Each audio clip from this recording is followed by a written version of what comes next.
Krishna, Hare Rama, Hare Rama, Rama Rama, Hare Hare.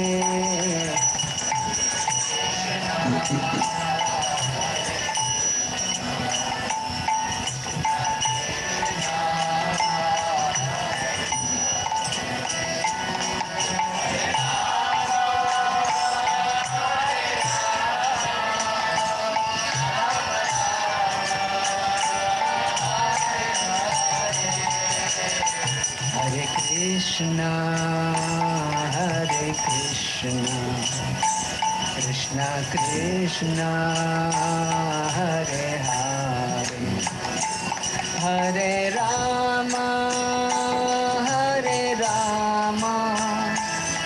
Rama Rama, Hare Hare.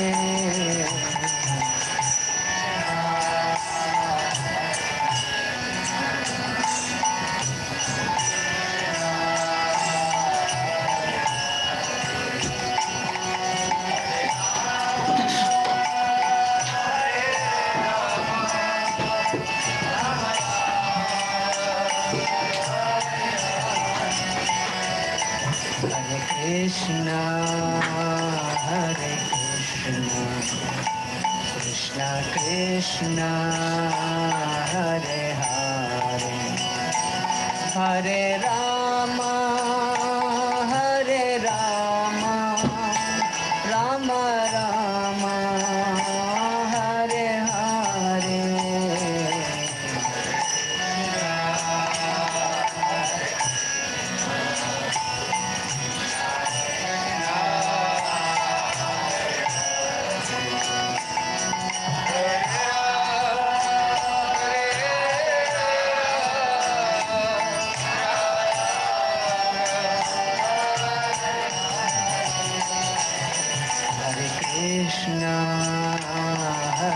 Krishna, Krishna Krishna, Hare Hare, Hare Rama, Rama Rama, Hare Hare.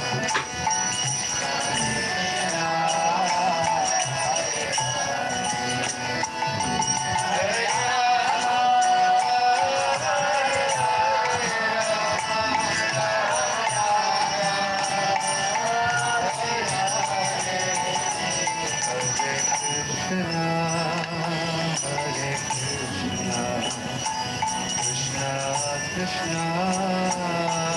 Hare Hare, Hare Rama, Rama Rama, Hare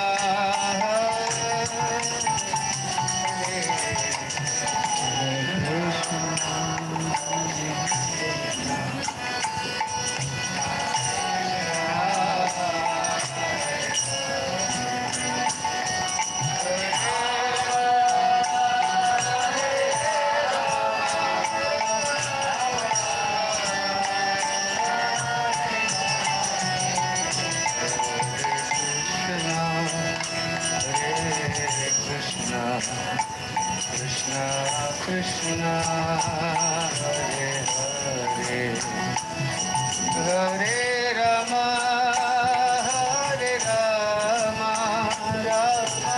Rama Rama, Hare Hare,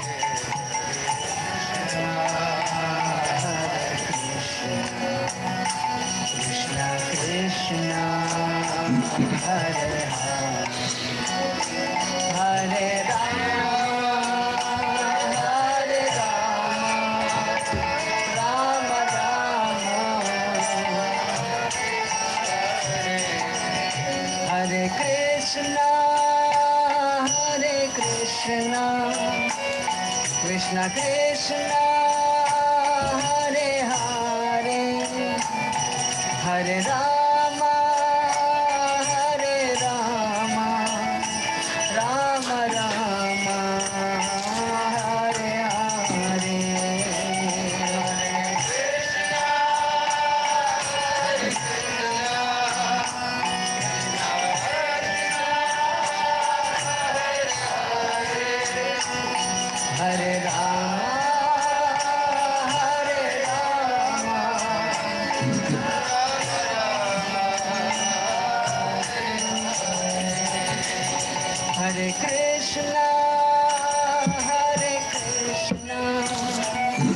Krishna Krishna Hare Hare Hare Rama Hare Rama Rama Rama Hare Hare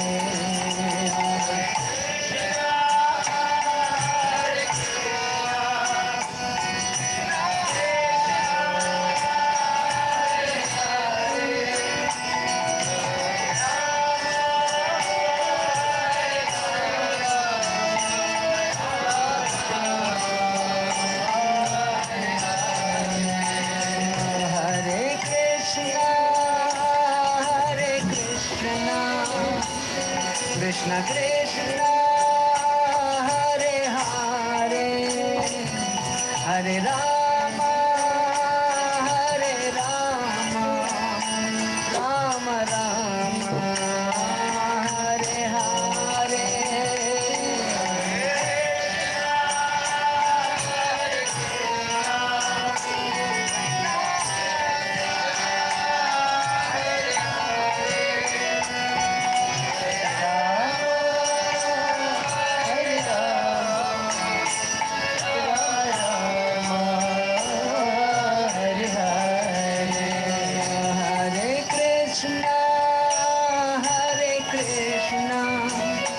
Krishna Krishna Hare Hare Hare Rama Hare Rama Rama Rama Hare Hare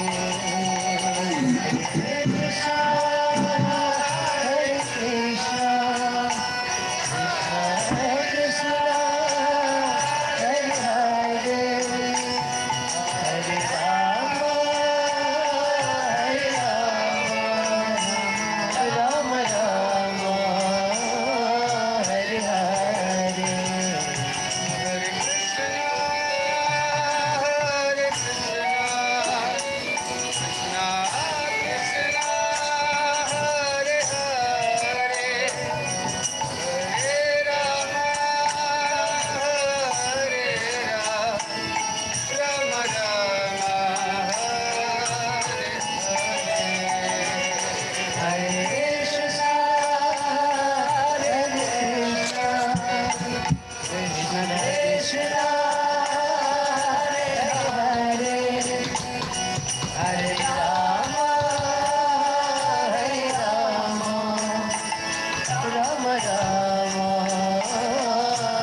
Krishna Krishna Hare Hare Hare Rama Hare Rama Rama Rama Hare Hare Hare Krishna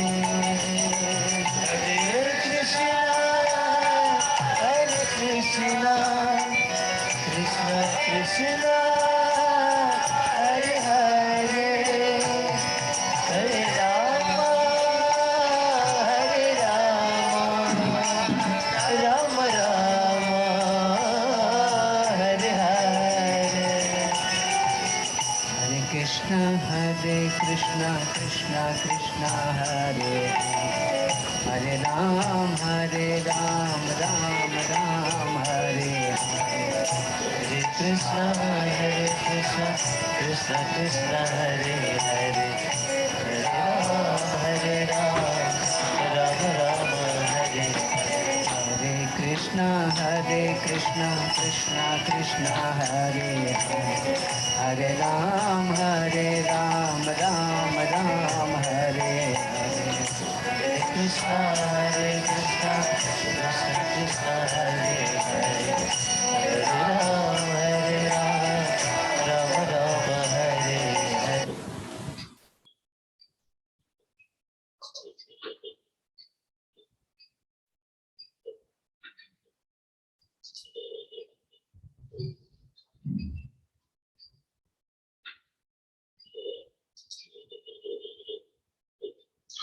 Hare Krishna, thank you for joining Srimad Bhagavatam class and attentive japa. At least we attempt to do some attentive japa. It is very difficult, but this is why we have these sessions so we can practice and get better and better. So thank you all for joining. We'll make a start. So we are nearly the end of now conversation between Mother Devhuti and Kapil Muni. So we're still talking about matter and spirituality, and we got into devotional service. Then we're talking about fruity activities. So just a continuation from there. So Kapil Muni is explaining to his mother.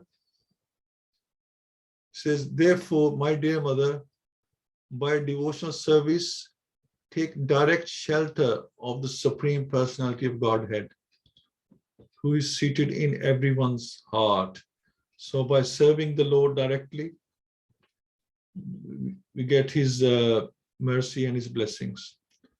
One can attain direct contact with the Supreme Personality of Godhead in full Krishna consciousness and revive one's eternal relationship with him as lover, as Supreme Soul, as son, as friend, or as master. One can re-establish the transcendental loving relationship with the Supreme Lord in so many ways, and that feeling is true oneness. The oneness of the Mayavadi philosophers and the oneness of Vaishnava philosophers are different. The Mayavadi and Vaishnava philosophers are both want to merge into the Supreme, but the Vaishnavas don't lose their identities. They want to keep the identity of lover, parent, friend, or servant. So in the transcendental world, the servant and the master are one. That is the absolute platform. Although the relationship is servant and master, both the servant and the served stand on the same platform. So again, we're discussing that we think of everything as in the material world, but there everything is very different. Everything's absolute. That is oneness. Lord Kapila advised his mother that she did not need any indirect process. She was already situated in that direct process because the Supreme Lord had taken birth as her son. Actually, she didn't need any further instruction because she was already in perfectional stage. Kapil Dev advised her to continue in the same way. He therefore addressed his mother as Bahamini to indicate that she was already thinking of the Lord as her son. Devuti is advised by Lord Kapil to take directly to devotional service, Krishna consciousness, because without that consciousness, one cannot become liberated from the clutches of Maya. Let's do prayer. Om Namo Bhagavate Vasudevaya. Om Namo Bhagavate Vasudevaya. Om Namo Bhagavate Vasudevaya. Mukham Kroti Vachalam Pangum Langyate Girim Yat Kirpatam Hambande Shri Guru Din Taranam Pram Ananda Madhavam Shri Chaitanya Ishram Hari Om Tassat Narayanam Namaskritya Naram Cheva Narotamam Devim Saraswati Vyasam Tato Jayam Udiriyat Nasta Praesha Vadareshu Nityam Bhagavad Sevya Bhagavati Uttam Shloke Bhakti Bhavati Nestaki. Hare Krishna. So persons who are too addicted to this material world execute their prescribed duties very nicely and with great faith. They daily perform all such prescribed duties with attachment to the fruitive results. So it's all about the consciousness. So we're all doing some activity, but with which consciousness we're doing. In this, and he mentions that in this and the following 6 verses, the Srimad Bhagavatam criticizes persons who are too materially attached. It is enjoined in the Vedic scripture that those who are attached to the enjoyment of material facilities have to sacrifice and undergo certain ritualistic performances. They have to observe certain rules and regulations in their daily lives to be elevated to the heavenly planets.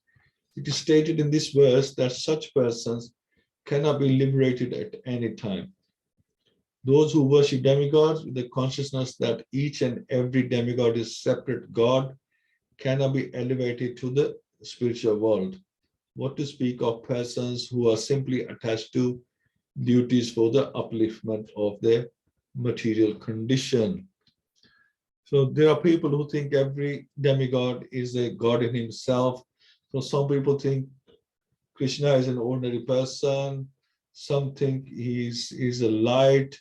Others think that he's one of the demigods, and other demigods are same as him. It's like that. Everybody's got their own misconception.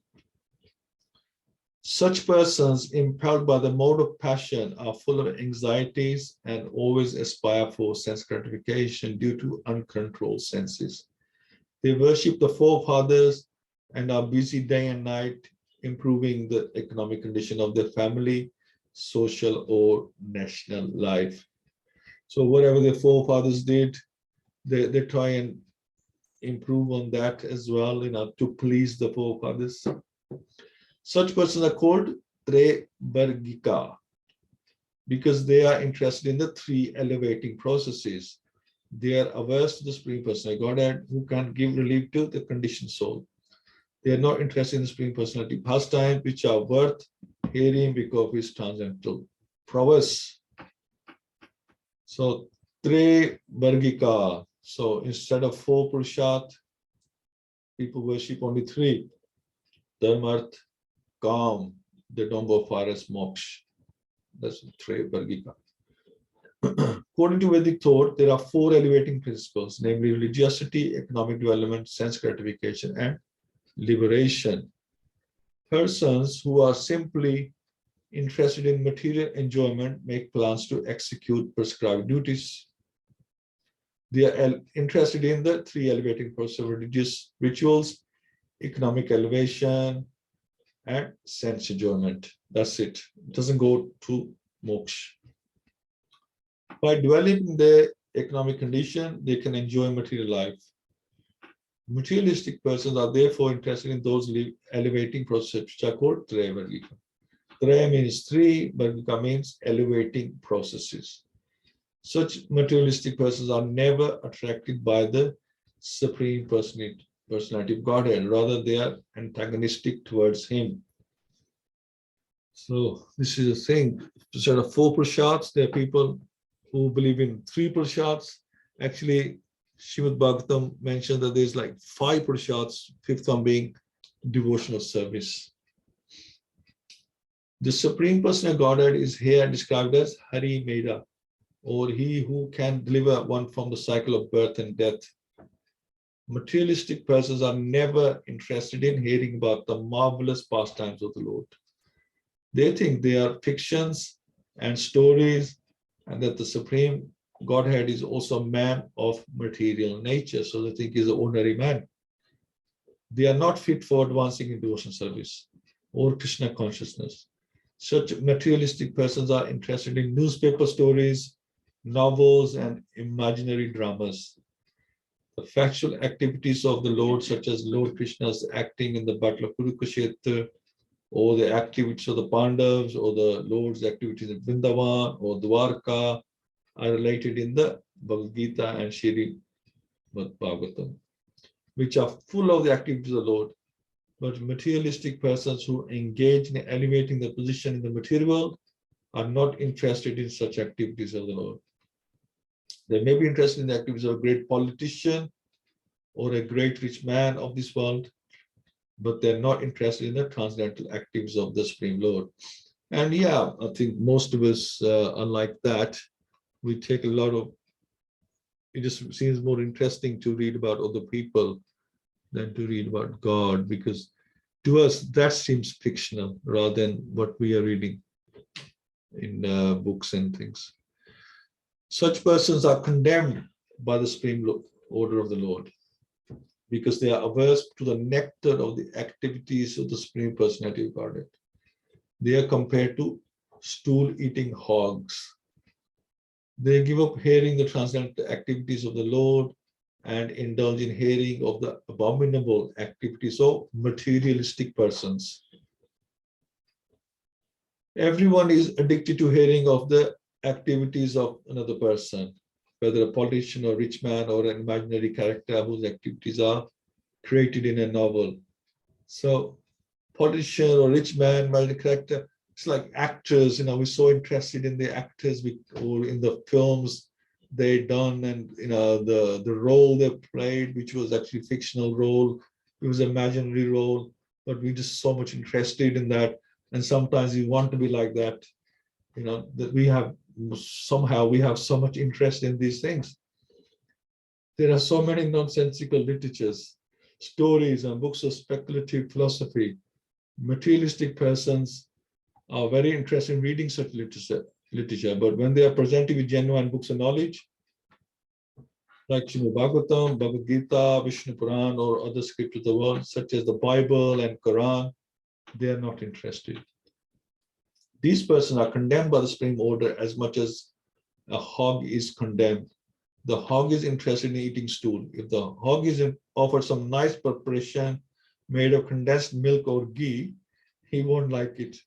He would prefer obnoxious, bad-smelling, which he finds very relishable. Sorry about this. I don't mean to ruin everybody's breakfast time, but this is what the Bhagavatam tells us. Materialistic persons are considered condemned because they are interested in hellish activities and not in transcendental activities. The message of the Lord's activities is nectar, and besides that message, any information which we may be interested in is actually hellish. People love to talk about politicians and what's going on in the country. They come and see you and they will tell you, oh, this happened, so and so has said this, and now this is going to happen, and this is going to happen. They go on and on and on, and it's like, not even in politics. Why are you wasting so much of your time speculating and analyzing all this? They keep analyzing everything. It's such a waste of time. Such materialistic persons are allowed to go to the planet called Pitralok by the southern course of the sun. But they again come back to this planet and take birth in their own families, beginning again the same fruitive activities from birth to the end of life. So we bring impressions from our previous birth. Okay, so when we take rebirth, we're going to take rebirth according to our thinking, our consciousness. We will take birth again, and then when we do take birth, we would have carried impressions from a previous life. So just like bhakti, we carry on where we left off. Although I guess with material life, we just carry on where we left off because the impressions are there. We just carry on doing the same kind of thing. So what are we doing this life probably gives us a message of what we were doing in our previous life, or what impression we built then. So in Bhagavad-Gita, 9th chapter, verse 21, it is stated that such persons are elevated to the higher planetary systems. As soon as the lifetime of fruit activities are finished, they return to these planets. So this Pitralok is the higher planet, it's mentioned. As soon as their lifetime for the activities are finished, they return to this planet. And thus they go up and come down. Those who are elevated to the higher planets again come back into the same family for which they had too much attachment. They are born, and the fruitive activities continue again until the end of life. There are different prescribed rituals from birth until the end of life, and they are very much attached to such activities. So shows the entanglement we get stuck into this. Well, we are in these fruitive activities. We are so much controlled by the three modes that we cannot escape. We just keep taking rebirth after rebirth after rebirth. When the results of the past activities are exhausted, they fall down by a high arrangement and again come back to this planet, just as any person raised to a high position sometimes all of a sudden falls. Excuse me. It is sometimes found that a person elevated to a very high position in government service falls down all of a sudden, and no one can check him. Similarly, after finishing the period of enjoyment, foolish persons who are very much interested in being elevated to the position of president in higher planets also fall down to this planet. The distinction between the elevated position of a devotee and that of an ordinary person attracted to fruitive activities is that when a devotee is elevated to the spiritual kingdom, he never falls down, whereas an ordinary person falls even if he is elevated to the highest planetary system, Brahmalok. It is confirmed in Bhagavad-Gita, Abram Bhuvan Loka, that even if one is elevated to a higher planet, he has to come down again. But Krishna confirms in Bhagavad-Gita, Mam Apteya tu Kunteya Puna Janma Na Vidyate. Anyone who attains my abode never comes back to his conditioned life or material existence. So anywhere else, if you just going higher into higher planets in this universe, you have to come back again once your points have been exhausted. But to remain in the spiritual world, you have to go outside of this universe. Then Krishna says, if you come to my spiritual world, then you don't have to return. There is no spiritual exhaustion or no pious activity exhaustion, anything like that. So you have to come back here once they are exhausted. Nothing like that happens. My dear mother, I therefore advise that you take shelter of the Supreme Personality Godhead, for his lotus feet are worth worshipping. Accept this with all devotion and love, for thus you can be situated in transcendental devotion service. So after explaining all this, that how we are entangled in this material world, in fruitive activities, birth after birth, and we are so much controlled by the three modes of nature and our way of thinking, we will also take birth in that kind of family. So we makes it even more difficult to get out. We're just so struck because we love the family, we want to please them, we will do things that they're doing to make them happy, make them proud, but we're just getting more and more entangled by that. So it's very important that we take birth in a good family as well, that can help us to elevate rather than degrade.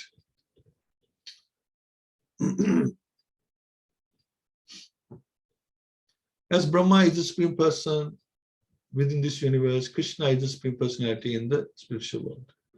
Lord Kapil Dev advised his mother that she should take shelter of the lotus feet of the Supreme Personality of Godhead, Krishna, because it is worthwhile. Taking shelter of demigods, even those in the highest positions like Brahma and Shiva, is not advised herein.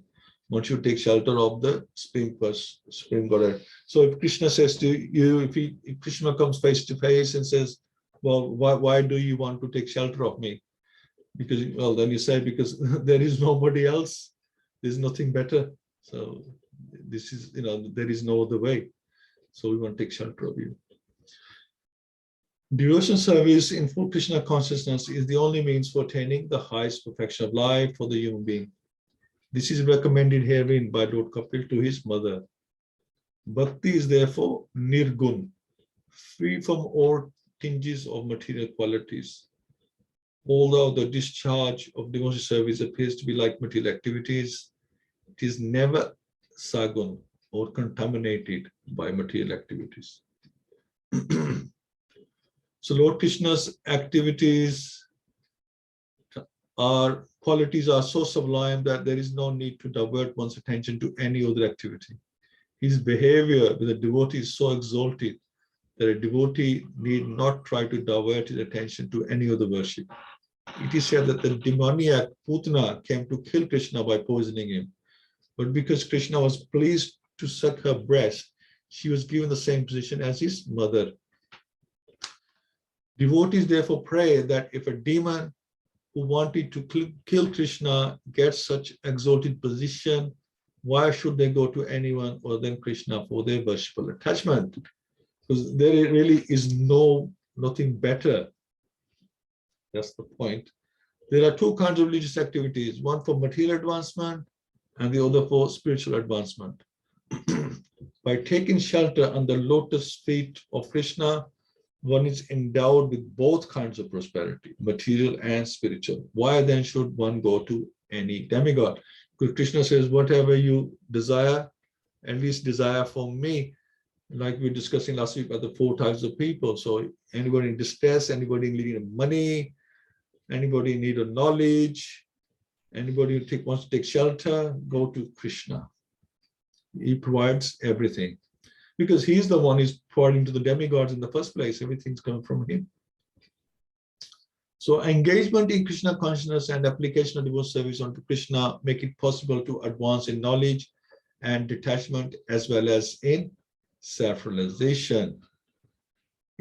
So here is the answer. Engagement in Krishna consciousness and application of devotional service onto Krishna make it possible to advance in knowledge and detachment. So in the entanglement that we are talking with the fruit activities, as well as in self-realization. So we understand who we are, what is our nature, and what is our connection with Krishna. It is said by less intelligent men that Bhakti Yoga or devotional service is meant for persons who are not advanced in transcendental knowledge and renunciation. But the fact is that if one engages in the devotional service of the Lord in full Krishna consciousness, he does not have to attempt separately to practice detachment or to wait for an awakening of transcendental knowledge. It is said that one who engages unflinchingly in the devotional service of the Lord actually has all the good qualities of the demigods developing in him automatically. One cannot discover how such good qualities develop in the body of a devotee, but actually it happens. There is one instance where a hunter was taking pleasure in killing animals, but after becoming a devotee, he was not prepared to kill even an ant. Such is the quality of a devotee. So how does these qualities come? It's not that he was practicing not killing.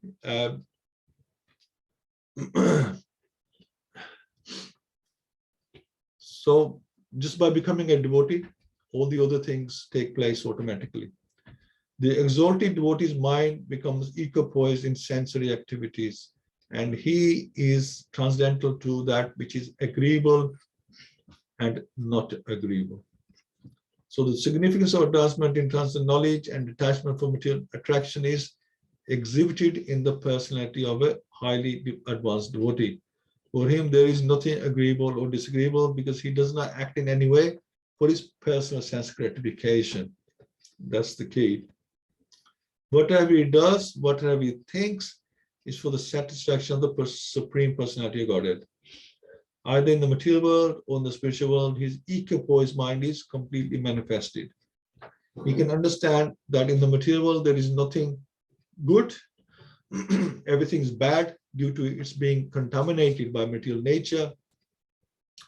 The materialist conclusions of good and bad, moral and immoral, etc., are simply mental concoction or sentiment.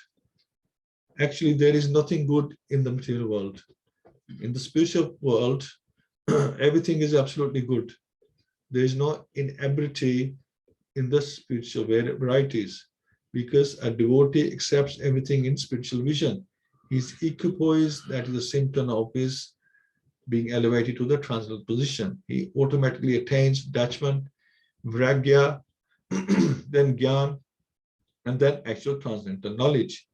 The conclusion is that an advanced devotee dovetails himself in the transcendental qualities of the Lord, and in that sense, he becomes qualitatively one with the Supreme Personality of Godhead.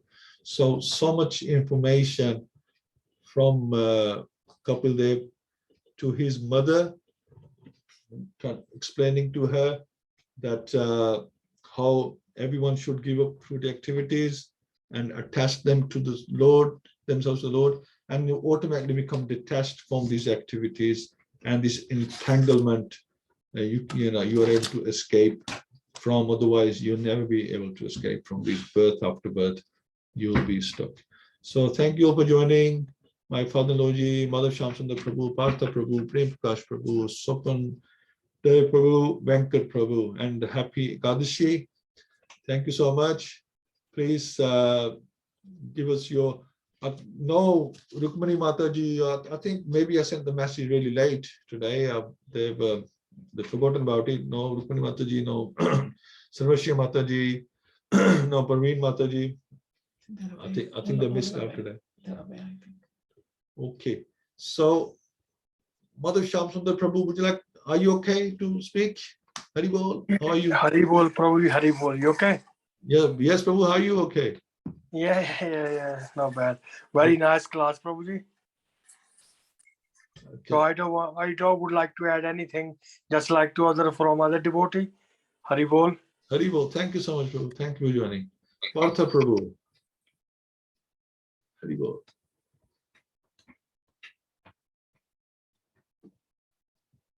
Prabhu, Hare Krishna, Prabhuji. thank you.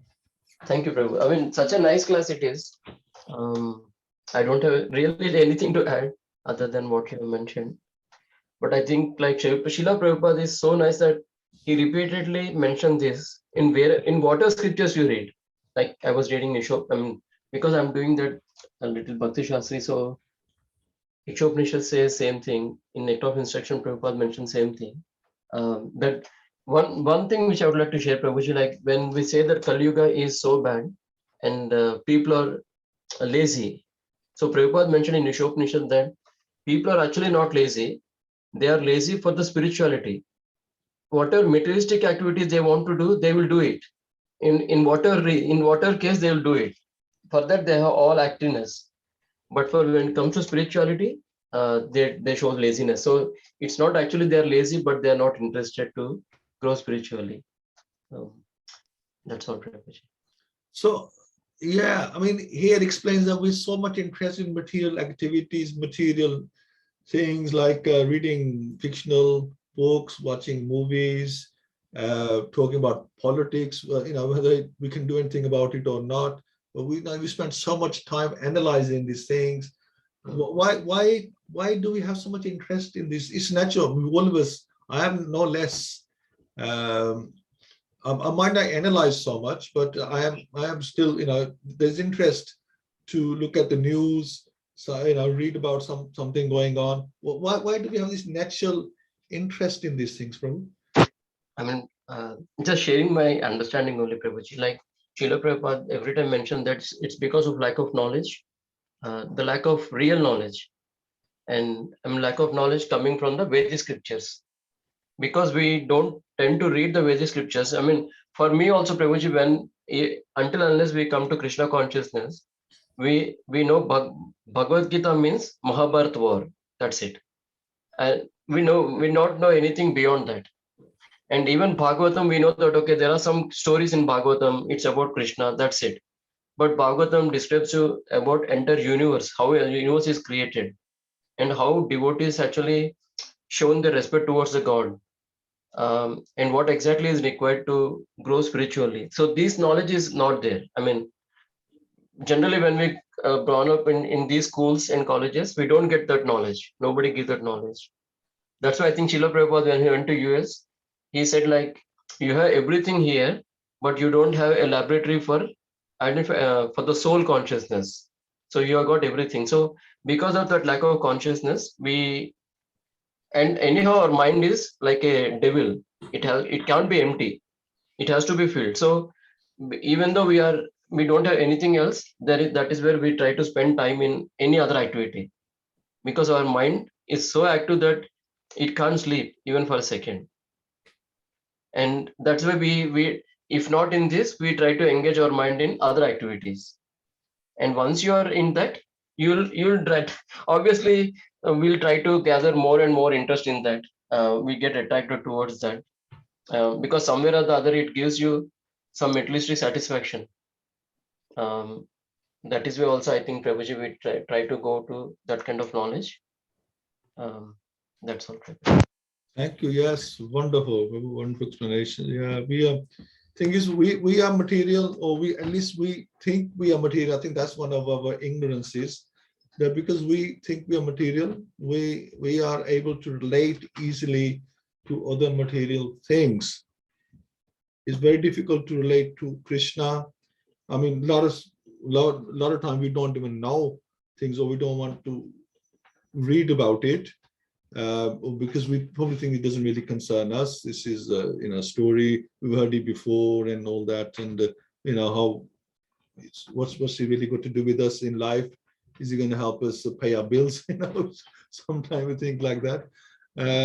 So I think we find it difficult to relate because we think ourselves as this material body, and it doesn't really satisfy our material senses as such. So we have no interest talking about other people and events that are here. I think we just find it easier to understand. That's what it is. But I think if we keep practicing, then realize that that is actually in higher taste than what we are just discussing here. Yeah, wonderful. Thank you so much, Prabhu. Thank you. Sopam Prabhu. Yeah, Hari Bol Prabhuji. Can you hear me? Yeah, Prabhu, can hear you. Yeah, that's great. Yeah, Dandavat Pranam, everyone. Jai Sri Radhe. Yeah, Prabhuji, I'm just going into work, so I don't have much to say. I think, every time I hear Hari Katha from you, it's really nice. Obviously it's nectar. I'm sure you know all this, but it just puts, it's just nice to hear anything about Krishna. So the story about Kapil Dev and so on is really, really nice. And I think I just wanted to add what Prabhu was saying just a minute ago about, people are not really lazy. Most people are not really lazy, but as he was saying, we just want to chase material things. And they're actually lazy towards spirituality or practicing Krishna consciousness. And I've seen it, when we've tried to get family, friends, maybe into Krishna consciousness, because we can see and feel the love and the nectar that we receive. But they don't want to turn to it because they're just lazy, and possibly they don't want to give up certain bad activities such as meat eating, let's say. But yeah, I think that's what it is. They're just lazy towards spiritual or doing bhakti, or they just turn away from it. And as you were saying at the beginning, I think a lot of people think, oh, it's just a story. Sometimes they think like Ramayana or something is a story, it's a kalpana. Even some of the other, like temples who are not into Krishna, let's say, I think they say the same thing. It's just a story, it probably existed, but it wasn't the Supreme Personality of Godhead. And I just want to add, though, the last thing was when you were saying about why should we surrender to anyone else? If Krishna is providing for everyone, including the demigods, then he's the ultimate person we should surrender to. So I think I love that part, Prabhu. And that's really, and yeah, and all I can say for me personally, I wish I could do more bhakti, and that's one of the things I'm not really happy about in my life at the moment. I wish I could do more, deity worship and just spend more time just practicing Krishna consciousness. But, I have to work and so on. So it's really hard. But the people who don't have to work, or, who live in temples and so on, I really think they're very, very lucky. And one day, hopefully, I can be like that. And that's really wanted to say, Prabhuji. Wonderful. Yeah, excellent, Prabhu. Yes, thank you for your input. Yes. So everything starts with the desire. So then that's all we can do. So it's very, very good desires, Prabhu. It's nice to have desires like that. And then our life starts going in that direction. I think this is what motivates us, thinking it starts with our thoughts. If we have thoughts like that, then life can sort of it can change. Life can change. It's like nature and nurture. Everything about us is nature and nurture. One, we bring impressions with us from previous life. That's our nature. That we find it very difficult to change. And then others nurture, what kind of family we're in, what kind of friends we have, etc. How our bringing up is. So nature and nurture is very strongly influences us, but that does not mean that the nature cannot be changed. Nature can be changed. Bhakti is so strong that our nature can be changed, and our nurture, we can have association of devotees. So this is why it's very important. So we can change, we just need to desire, and then everything falls into place, whether it's because of our association we're having, or we have other commitments, like you mentioned about work, things can start changing for you if you desire, because everything is in the hands of Krishna. He thinks this devotee wants to do this, but because this is obstacle, he can remove all obstacles slowly. We just Yeah, have thank to be you. strong. Thank you, Rabu. Prabhuji, yeah, please excuse me, so I'm at work now. So have a nice day, and Thank thank you, you Rabu. very much. Hare Hari Krishna. Hari Bol, Hari Hari Bol. Hari Bol. Okay, so I think now we are ready for a couple of rounds. Father Prabhu, would you like to do a round, please, today? Hari Hari Bol.